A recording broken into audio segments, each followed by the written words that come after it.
बोलने का ढंग नहीं होगा तो रोज लड़ाई होगी, और बोलने का अंदाज आ गया तो लड़ाई नहीं होगी, पत्नी से दोस्ती हो जाएगी। कितने पति पत्नी आपस में दोस्त भी हो गए, और जिस दिन तुम दोस्त बन जाते हो उसी दिन विवाद खत्म हो जाता है, उसी दिन धन्यवाद शुरू हो जाता है, आशीर्वाद शुरू हो जाता है, और उसी दिन जिंदगी की नई शुरुआत हो जाती है। बोलिए सदगुरु भगवान की जय। दुनिया भर को दोस्त बनाइए, सुख नहीं मिलेगा। जब तुम पति पत्नी दोस्त बन जाओगे, पिता पुत्र दोस्त बन जाओगे, माँ बेटी सखी बन जाओगी, सहेली, और जब तुम सास बहू सहेली बन जाओगी तो याद रखना मिट्टी से सोना निकलना शुरू हो जाएगा, और जिंदगी में वो आनंद आएगा जो आनंद विश्व में कहीं नहीं है, वो आनंद तुम्हारे घर में पैदा हो जाएगा। बोलिए सदगुरु भगवान की जय। अपने दादाजी से भी मित्रता का व्यवहार कीजिए, दादी के पास बैठकर मीठी मीठी बातें कीजिए। कितना बड़ा दोस्त हो लेकिन कभी कभी काम आता है, पर दादी दादा माता पिता सास ससुर पति पत्नी पिता पुत्र एक दूसरे के रोज काम आते हैं। ये असली दोस्त हैं, इनको समझना, कभी इनसे नाराज ना होना, आपका जीवन सुखद होगा। तो मैं बता रहा था,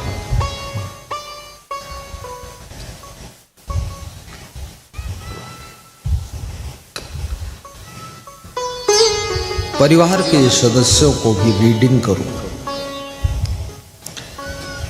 ये ताड़ लो, ये बेटा किस किस बात से, किस किस कंडीशन से ये माता पिता नाराज होते हैं, किस किस पोजीशन में इनको गुस्सा आता है। उस पोजीशन को निर्मित मत होने दो, उस कंडीशन को उत्पन्न मत होने दो। थोड़ा स्वयं में बदलाव कीजिए। लोग मकान बदलते हैं पर खुद को नहीं बदलते, इसलिए जो हाल पुराने मकान में था वही हाल नए मकान में रहता है। कई बार लोग पत्नी भी बदलते हैं लेकिन खुद को नहीं बदलते, तो जो हाल पहले वाली पत्नी से था उससे ज्यादा बेहाल दूसरी पत्नी से क्योंकि पहले वाली पत्नी तो थोड़ा थोड़ा एडजस्ट भी हो गई थी। अब दूसरी जो पत्नी आई वो समझती है कि अब तो ये गर्जबंदा है, क्योंकि पहले वाली जा चुकी है, अब इसकी बड़ी गर्ज है तो बड़ी नाटक करेगी, टांग में टांग फंसा कर चलेगी और ऐसे चरखी काटेगी। गांधी जी का चरखा, धागा तो एक भी नहीं निकलेगा लेकिन फसौला बहुत बड़ा इसलिए पहली वाली पत्नी के साथ में ही एडजस्टमेंट करिए। कितने गुरु बदल लो, जब तक खुद को नहीं बदलोगे किसी गुरु के पास तुम टिक न सकोगे। और कितने पति बदल लो, पति बदलने से सुख नहीं मिलेगा। जिस दिन खुद की आदत बदल लोगी उसी दिन वहीं पर सुख मिलेगा जहां इस समय तुम बैठी हो। सुख तो तुम्हारे पास है। आदतों को जीतो, आदत को दोहराने की आदत भी छोड़ो, फिजूल खर्ची की आदत भी छोड़िए, अनावश्यक सामान खरीदने की आदत भी छोड़िए। पैसा कमाइए लेकिन पैसा बचाइए भी।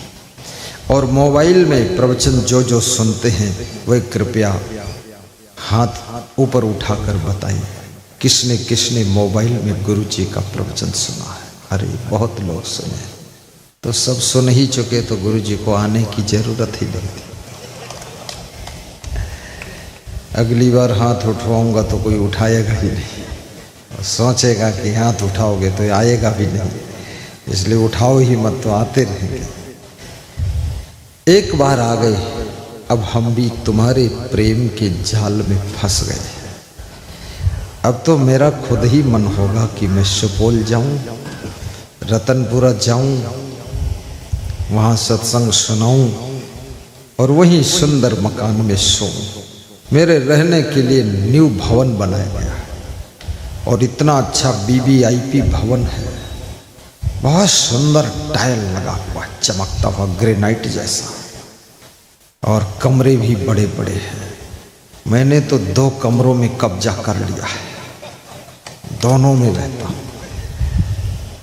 एक में ध्यान लगाता हूँ और दूसरे में विश्राम करता हूँ। और वो कमरा 3 दिन में मैं पवित्र कर दूंगा, उसके बाद वो कमरा खाली कर दूंगा। फिर उस कमरा में हमारा महान भक्त राजा राम और रेणु यादव रहेंगे, यही सोएंगे उसमें। और इनको रात में याद आएगी, गुरुजी सो चुके यहाँ। 10 मिनट के लिए लोग बुलाते हैं कि हमारे यहाँ आ जाओ। राजा राम के मामा जी कह रहे थे 10 मिनट के लिए हमारे यहाँ। देखो भांजा बाजी मार ले गया, 3 दिन रुकूंगा मैं, और मामा कह रहा 10 मिनट का टाइम दे दो। मैंने कहा टाइम नहीं, अरे पास में बगल में, और बिहार की बगल भी बहुत दूर होती है। यहाँ लोग बोलते बगल ही में है, और जाओ तो 5 किलोमीटर है। हाँ, ऐसी भाषा है यहाँ की। अभी सिकंदर यादव से बात हुई, पटोरी गांव, समस्तीपुर जिला। उन्होंने कहा कि मेरे यहाँ थोड़ा चरण रख देना। प्रवचन सुनते हैं, मल्टी बिल्डिंग के कॉन्ट्रैक्टर हैं, दिल्ली में, नोएडा में, कानपुर में 20-20 मंजिल ऊंची इमारत बनाते हैं। अचानक मिल गए हमको रास्ते में, बोले अरे मैं तो ढूंढ ही रहा था आपको, अब मेरा प्रोग्राम भी करो। काली देवी का मंदिर बन रहा, उसका जीर्णोद्धार हो रहा, वो जब तैयार होगा तो केवल और केवल असंग देव की वाणी यहां बरसेगी और कोई नहीं आएगा। लेकिन उससे पहले आ जाइए 10 मिनट के लिए। वास्तव में जिस घर में गुरु का चरण, गुरु का चरणामृत पड़ जाता है, वो घर शुद्ध हो जाता है।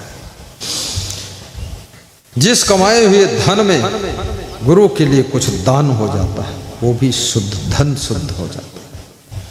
और जिस मन में गुरु का वास हो जाता है, मन शुद्ध हो जाता है।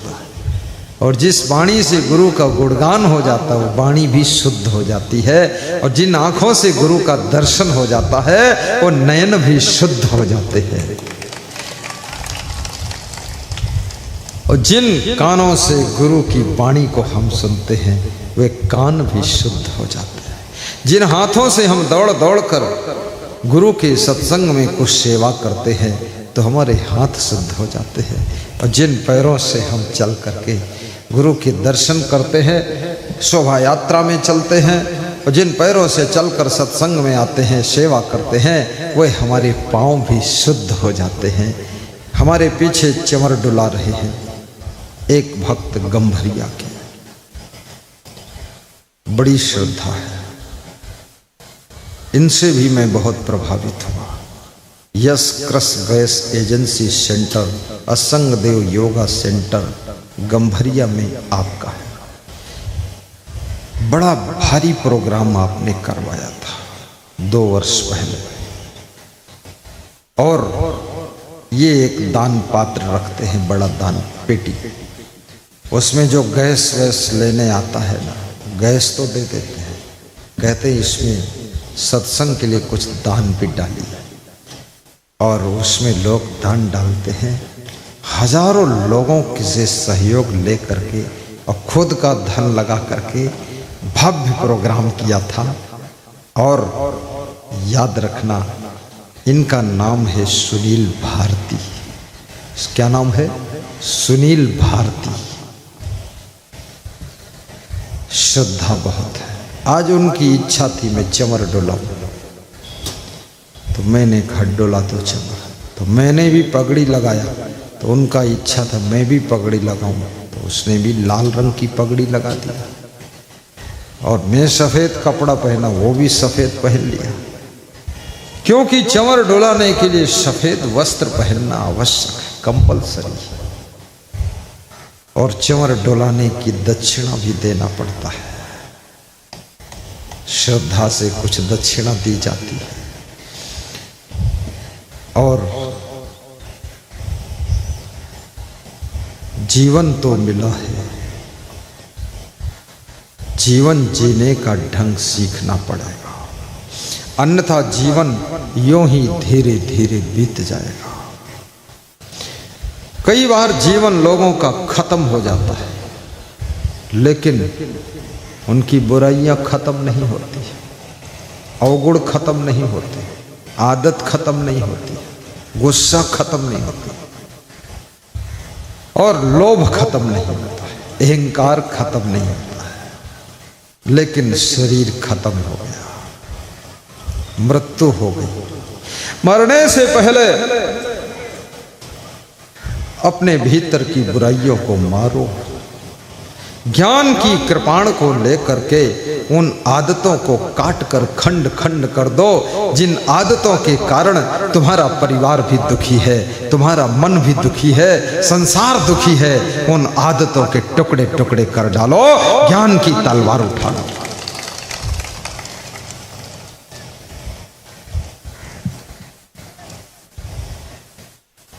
गुरु जी के ज्ञान का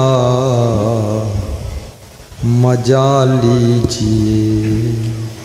बहुत अच्छी बात है। के ज्ञान चंदन तिलक सबको लग रहा है, तिलक की थाल में दक्षिणा भी अर्पित करना, उससे मनोकामना बिगड़ी अपनी। हमारे दो साधक आपके बीच में भ्रमण कर रहे हैं, उन दोनों साधकों से अपने मोबाइल में गुरु जी के प्रवचन को सब्सक्राइब करा लेना, ताकि हर इन्फॉर्मेशन, इनविटेशन और हर प्रवचन आपके मोबाइल में फर्स्ट नंबर पर आकर दिखाएगा। ये सब्सक्राइब करने वाले दो साधक आ रहे हैं, देखो 1 मिनट में आपके मोबाइल में सब्सक्राइब कर देंगे। इनको बुला लेना, ऐसे आओ, तभी करेंगे, बिना बुलाए नहीं आएंगे, क्योंकि छोटे छोटे हैं, शर्माते भी हैं, पर इनको सेवा दी गई। देखो एक बच्चे ने करवा लिया अपना सब्सक्राइब, और सब्सक्राइब करना उनको भी सिखा दो, दिखा दो कैसे किया जाता है, ताकि वो फिर जिंदगी भर दूसरों का सब्सक्राइब करते रहेंगे। और सब्सक्राइब हो जाने से जो भी प्रवचन लोड किया जाएगा यहाँ से, फट से तुम्हारे मोबाइल पर नंबर 1 पर झलकेगा। फायदा है, ये भी पता चलेगा गुरु जी कब कहाँ किस तारीख में है, वो भी पता चलेगा। इसलिए सब्सक्राइब करना बहुत जरूरी है, और लाइक भी किया करो, प्रवचन को शेयर भी किया करो, दूसरों के मोबाइल में पहुंचाइए, और प्रवचन में बेल आइकन भी दबा दिया करो। गुरु जी के ज्ञान का मजा लीजिए। दुनिया में कहीं भी कोई भी मजा लोगे, मजा के बाद सजा मिलेगी, लेकिन गुरु जी के ज्ञान में अगर मजा ले लिया एक बार, तो याद रखना पूरी जिंदगी मजा का समुद्र बन जाएगी, फिर मजा ही मजा रहेगा, सजा नहीं रहेगी। बोलिए सद्गुरु भगवान की जय। गुरु जी के ज्ञान का मजा लीजिए, बचपन की बिगड़ी अपनी बना लीजिए। वाह, दक्षिणा दे दिया, की बिगड़ी अपनी बना लीजिए। गुरु जी के ज्ञान का मजा लीजिए। गाइए हरे राम मुखिया। वाह, देखो यहाँ ऐसे लोग भी आए हैं जिनके यहाँ मैं जा चुका हूँ। जीवच्छ से आए, जीवच्छ गांव के भक्त चंदन जी, उनका बेटा मानसु शेखर, उनकी माँ सब आए। उनके घर गया हूँ पधरौनी के रूप में। हरे राम मुखिया के यहाँ भी गया हूँ ना, इनके यहाँ भी गया। और तुम सब आए हो ना, तुम्हारे हवी हम आएंगे, कभी न कभी आएंगे। अगर नहीं आ पाए ना तो फिर सपने में आएंगे। कितने लोगों के सपने में गुरुजी आ चुके हैं, जरा हाथ उठा के बताना। ये रहे, हाँ लोग 50 लोगों के 100 लोगों के सपने में आए। सपने में आऊं तो कोई खर्चा भी नहीं, सपने में आऊंगा, सपने में रहूंगा, सपने में तुम चरण पखारोगे और सपने में पैसा दान करोगे और सपने में कपड़ा दान करोगे और सपना खुलेगा तो अपना कुछ खर्च भी नहीं हुआ, सब हो गई पधरौनी। सपने में तो सब फ्री में बन जाता काम। और सपना वही आता है हमारे मन में रात में सोते समय, जिसको हम दिन में बहुत याद करते हैं, वही सपना आता है। ऐसे वैसे सपना नहीं आता। इसलिए सपने में गुरु जी दिख जाए तो समझ लो तुम्हारी भक्ति पक चुकी है। सपने में गुरु को देखूं, जागूं तो दर्शन पाऊं। जब तक सांसें चलती है, गुरुवर की महिमा गाऊं।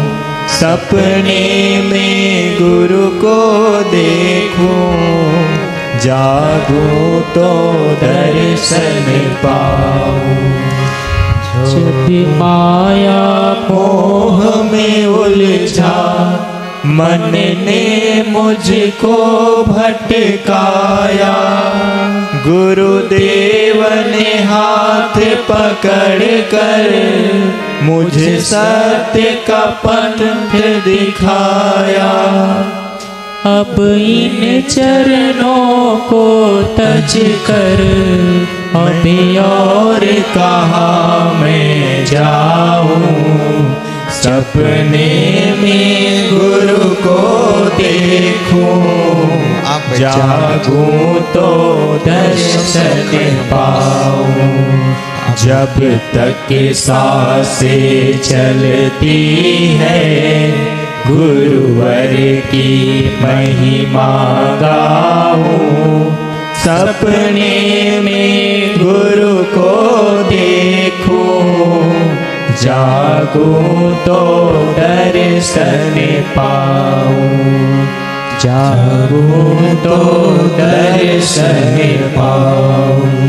बोलिए सद्गुरु भगवान की जय।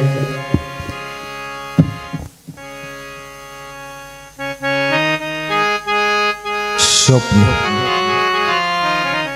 जागृत अवस्था की सूचना देता है कि जागते समय तुम्हारा मन कहाँ है।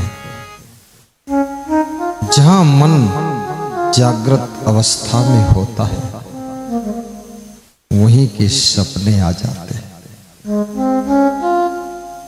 जिस चीज में तुम जागृत स्थिति में रुचि लेते हो, वही सपने बनकर आते हैं।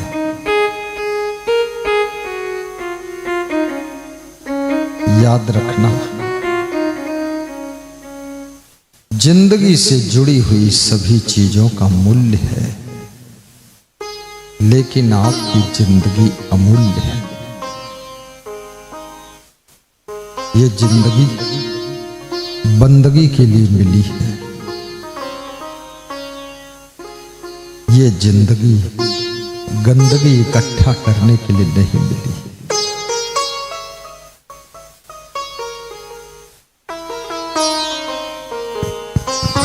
जीवन खत्म हुआ तो जीने का ढंग आया।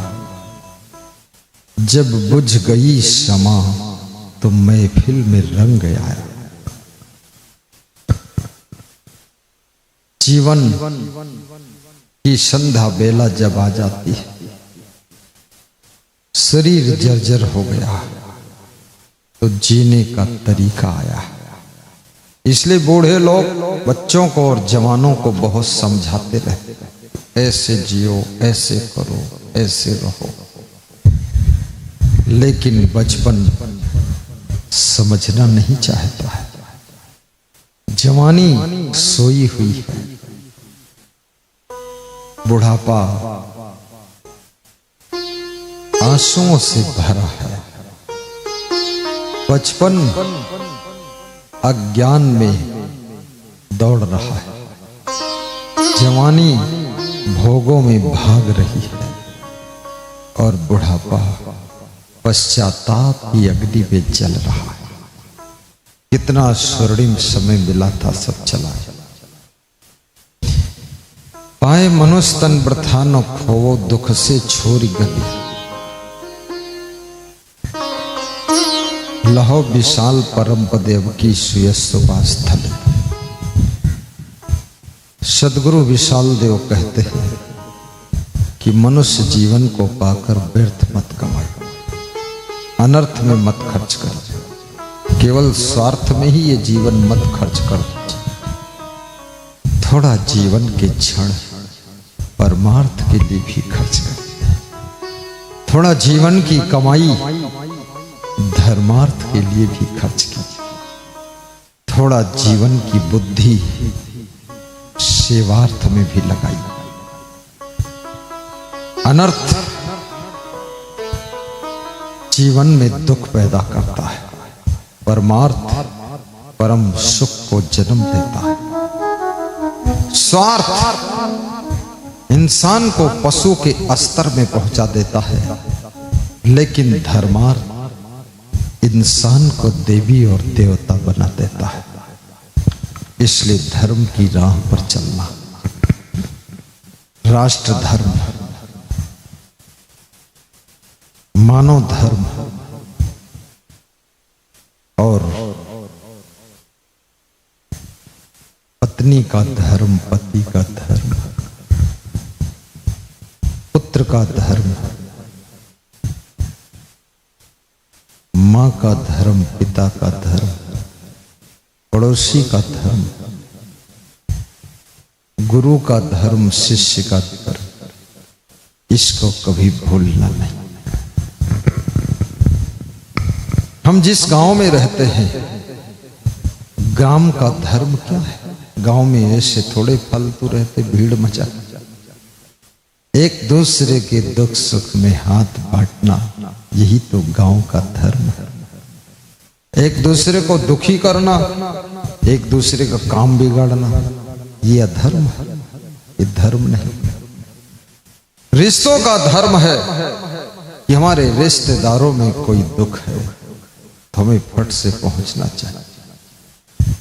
मृत्यु भोज, मरने के बाद जो लोग जीवित रहते हैं वे मृत्यु भोज करते हैं, जिसमें सब रिश्तेदार हैं, गांव के लोग आते हैं, भोजन करते हैं। कई लोग मृत्यु भोज का विरोध करते हैं कि मृत्यु भोज ये है वो है, इसे नहीं करना चाहिए। पर याद रखना, मैं मृत्यु भोज का विरोधी नहीं। मृत्यु भोज इसलिए होता है कि पिताजी तो मर गए, मां भी मर गई, अब उनके नाम से मृत्यु भोज हम इसलिए करते हैं कि हमारे सभी रिश्तेदार आ जाए, गांव के लोग आ जाएं, मिलने जुलने वाले आ जाएं, तो उनके साथ में हमारी पहचान हो सके और हम उनको समझ लें कौन कौन हमारा रिश्तेदार है, और वे हमको समझ लें अब आगे भविष्य में घर का मालिक मुखिया ये व्यक्ति बन गया है, ताकि उनके साथ हमारा लेन देन का कार्य चलता रहे। और मृत्यु भोज में भंडारा इसलिए भी होता है ताकि कुछ भंडारा खिलाने का संस्कार भी बना रहे। और द्वार पर जो अतिथि आए हैं उनको खिलाना ही चाहिए, किसी के भूख हो ना हो, लेकिन अतिथि देवो भव, अतिथि को देवता कहा गया है, अतिथि को कुछ खिलाइए। और हमारे भारतीय संस्कृति के अंतर्गत हिंदू धर्म में ये मैंने देखा है, आते ही कुछ खाने का स्वागत होता है। लीजिए, चाय पीजिए, बिस्कुट खाइए, नमकीन खाइए, जलेबी खाइए। अभी होली आ रही है, इसमें पकवान बनेंगे, अब मेरे को तो पकवान बनाना नहीं आता, लेकिन खाना आता है। और इतनी सब माताएं बहनें हैं, सब बनाएंगी, उसी में से थोड़ा हमको भी मिल जाएगा। हम थोड़ा खाएंगे, हमारे शिष्य लोग भी थोड़ा खा लेंगे। मैं जब सन्यास लिया तो मेरी माँ कह रही थी, होली दिवाली में तुमको पकवान कौन खिलाएगा? मैंने कहा, इतने खिलाने वाली माताएं मिलेंगी, तुम्हारा रूप हर नारी में दिखाई देगा, और मेरे लिए इतना पकवान आएगा कि मेरे नाम से और भी हजारों लोग पकवान खाएंगे। चिंता नहीं कर। जो पक्का संत है उसके लिए पकवान की क्या कमी? जो खुद ही कच्चा है तो पकवान वकवान कुछ नहीं मिलेगा। पहले पक्का बनो, तब पकवान खाने की कोशिश करो। झूठा साधु पकवान खाना चाहता है। स्वयं पक जाओ पहले, तब पकवान पका कर तुमको लोग खिला देंगे। सब माताएं बहनें पकवान बनाओगी मेरे लिए? कुछ बनाओगी कि नहीं? बोल, ताली वाली बजा, ऐसे चुप पे बैठे। लेकिन पकवान उसी घर का खाऊंगा जिस घर में मांस, मछली, अंडा, मुर्गा भी न खाया जाता। ऐसा नहीं है एक तरफ मुर्गा पक रहा है और दूसरी तरफ गुरु जी के लिए पकवान पक रहा है। अरे गुरु की तपस्या भी नष्ट हो जाएगी, ऐसा मत खिला देना। वो सब माताओं बहनों को छूट है जिनके घर में शाकाहारी है, उनके घर का पकवान आज मत लाना, कल भी मत लाना, परसों लाना। परसों 13 तारीख को, 13 और 14 में हम खा लेंगे। ऐसा पैक करके लाना। यहां नहीं खाऊंगा, चुपके से कमरे में खाऊंगा ताकि ज्यादा खाऊं प्रेम से। हाँ, ऐसा मेरा पर वो नियम है। और जिनके मन में इच्छा है मैं खिलाऊंगी गुरु जी को पकवान, तो वो फिर मांस मछली खाना छोड़ दीजिए। पवित्र हो गए फिर तुम, तब स्नान कर लो साबुन से और नए कपड़ा पहनकर पकवान बना दो। वो घर देवी देवताओं का घर हो गया, उस घर का पकवान फिर हम खा लेंगे।